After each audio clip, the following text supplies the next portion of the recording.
Eu quero começar registrando de que ontem, dia 20 de agosto, o Ministério do Desenvolvimento Agrário esteve no interior do nosso estado do Ceará,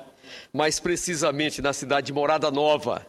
para fazer o lançamento do programa Safra da Agricultura Familiar 2012-2013. E ali apresentava um montante de 960 milhões de reais, que serão investidos no custeio e no investimento da nossa agricultura familiar. Desse montante, 750 milhões serão destinados ao custeio e o restante, ao investimento, ao financiamento e o restante ao custeio.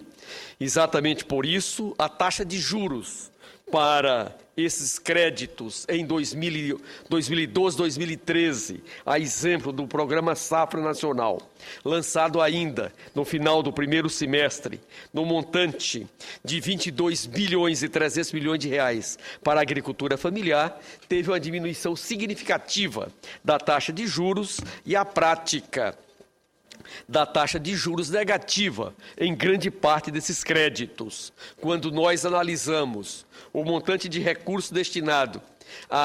aos assentamentos rurais, no nosso caso, a região nordeste do semiárido, ele é juros negativo, juros em torno de 1% ao ano, sem correção monetária, enquanto que a inflação para 2013 está projetada aí na casa de 4,5% a 5%. O mercado trabalha com 5% e a Lei de Diretrizes Orçamentárias, que nós aprovamos para 2013, trabalha com 4,5%.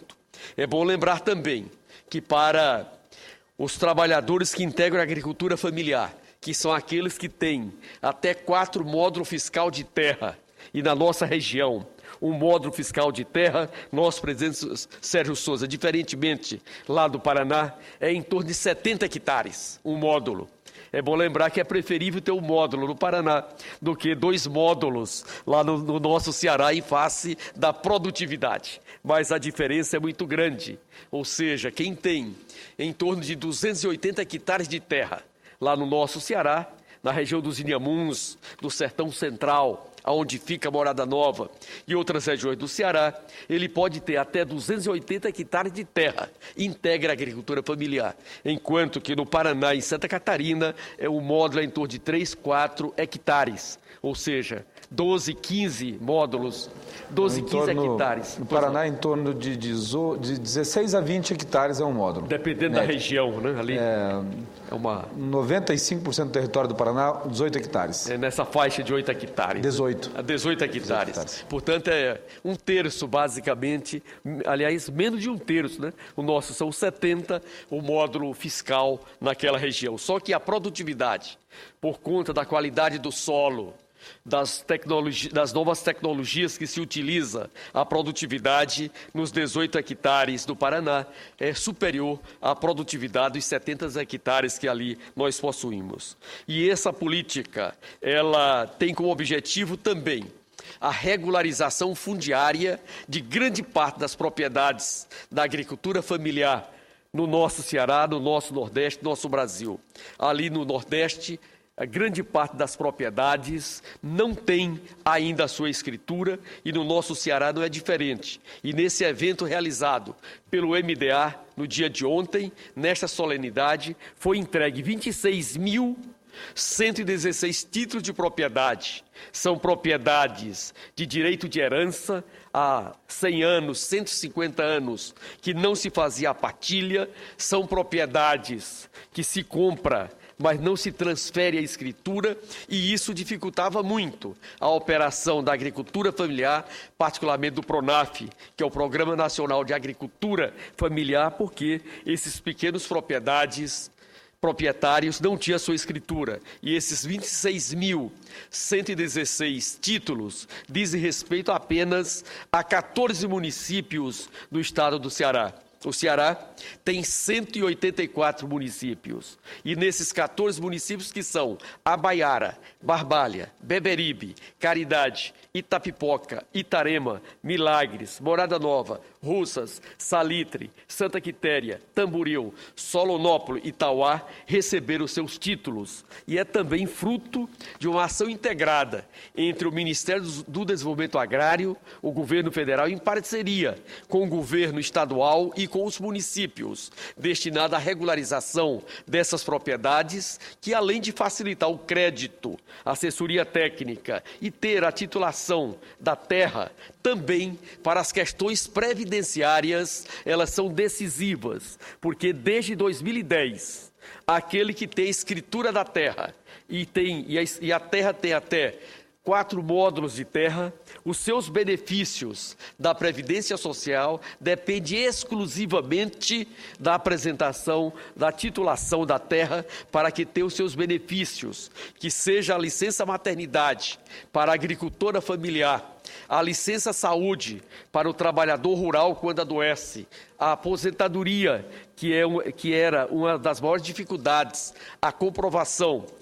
da agricultura familiar com a escritura da terra. Este é o único documento. Eu lembro muito bem que, como ministro da Previdência Social, nos anos de 2008 a 2010, uma das grandes mudanças que nós ali aplicamos foi exatamente a aposentadoria do saco de documentos que o trabalhador rural, o agricultor familiar, tinha que levar às agências da Previdência Social para comprovar a sua condição de trabalhador rural pela substituição do reconhecimento automático do direito previdenciário, que é fruto exatamente de uma lei complementar de número 128, aprovada no Congresso Nacional, e que desde janeiro de 2010, os agricultores familiares que têm a titulação da sua propriedade, o único documento apresentado é exatamente a escritura da terra para poder receber os seus benefícios.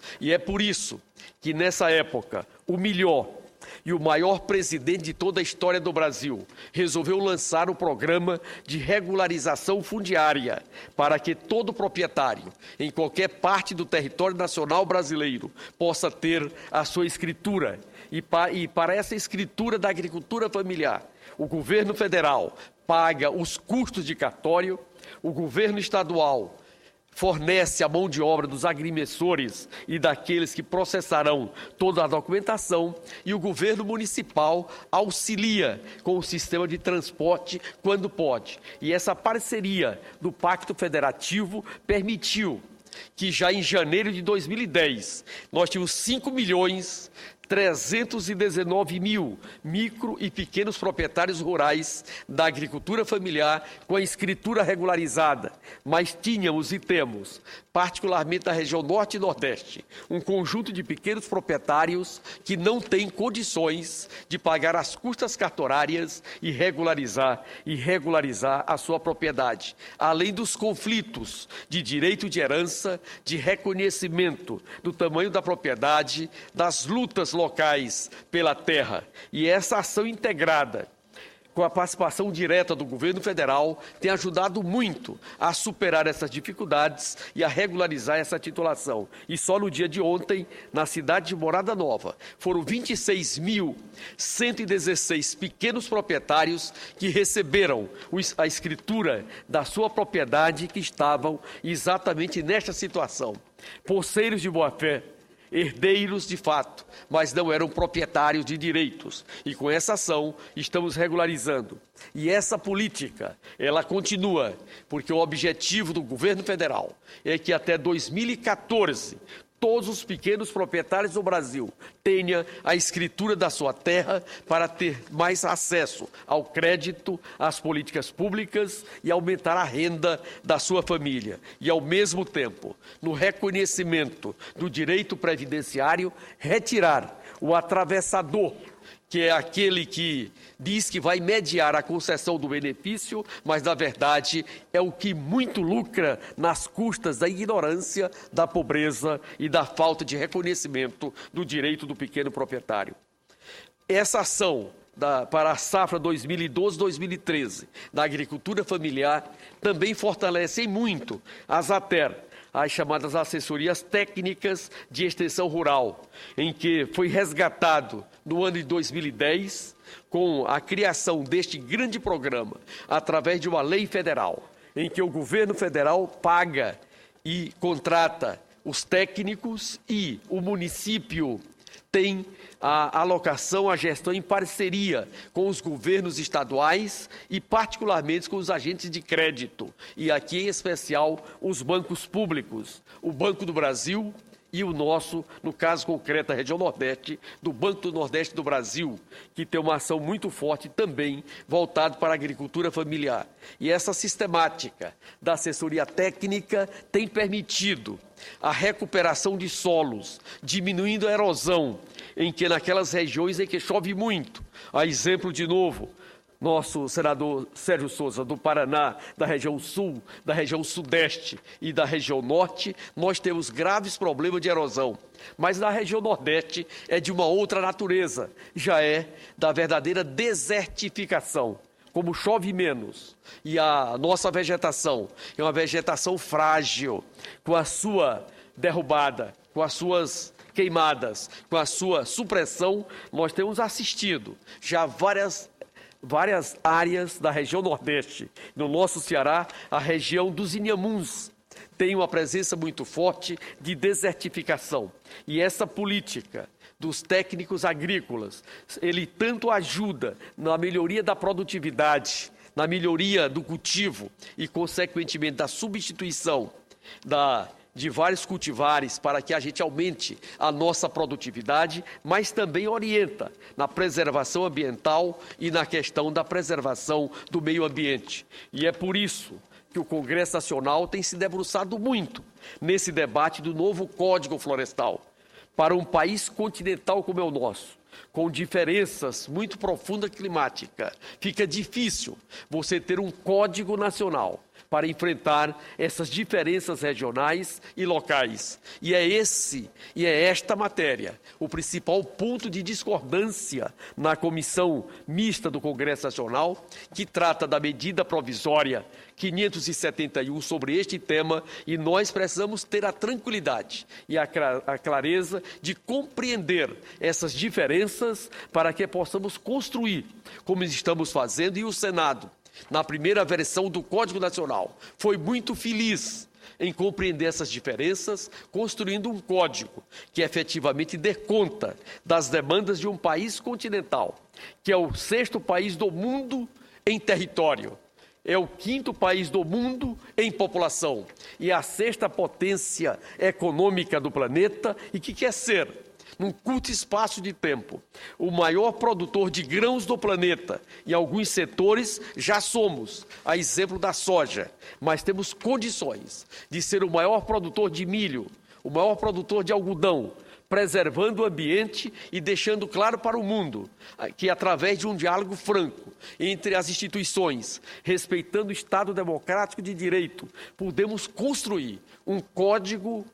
de proteção ambiental que dê conta dessa demanda, mas que também permita ao Brasil ser um grande produtor de grãos, um grande produtor de carne e um grande produtor daquilo que a sociedade e a humanidade necessita, que é o seu alimento. E é por isso que na agricultura familiar nós temos uma presença muito forte na produção do que vem para a mesa da família brasileira, seja na produção do feijão, do milho, do arroz e de uma série de outros produtos. E o agronegócio é um outro parceiro fundamental para um país que precisa gerar divisas. E é ali, através do sistema de exportação, de preenchimento dos vazios que existem nos mercados, com preço competitivo e, acima de tudo, com um preço que assegure também aos nossos produtores, micros, pequenos, médios e grandes, uma renda compatível com o seu trabalho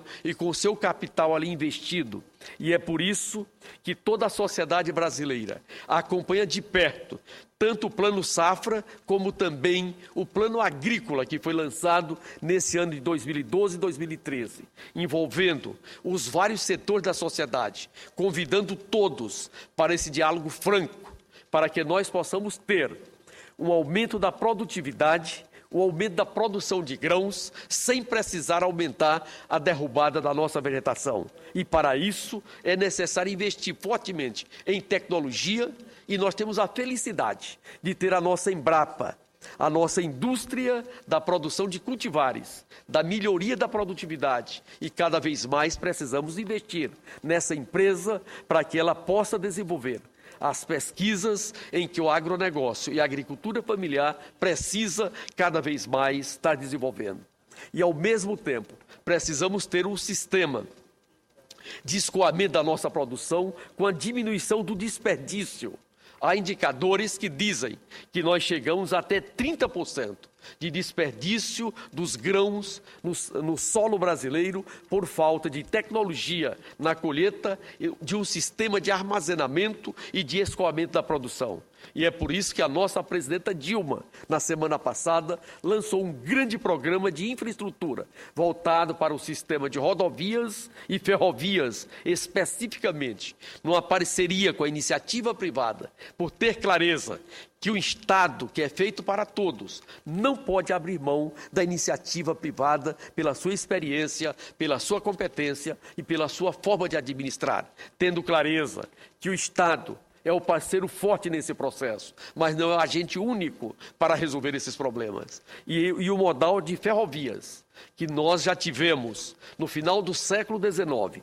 no início do século XX, uma grande presença no território nacional. Mas, com o acordo das montadoras dos anos 50, nós fomos obrigados a desativar grande parte da rede ferroviária brasileira, não inovando na tecnologia. Chegamos ao século XXI e estamos tendo esse estrangulamento do transporte, do escoamento da produção, porque lá na metade do século XX não tivemos a visão estratégica do papel das nossas ferrovias. Agora estamos tentando encurtar esses tempos para que possamos, com as nossas ferrovias, novamente integrar todo o território nacional. Lá na minha região, na região Nordeste, estamos reconstruindo a Transnordestina, que já foi uma ferrovia do século XIX. E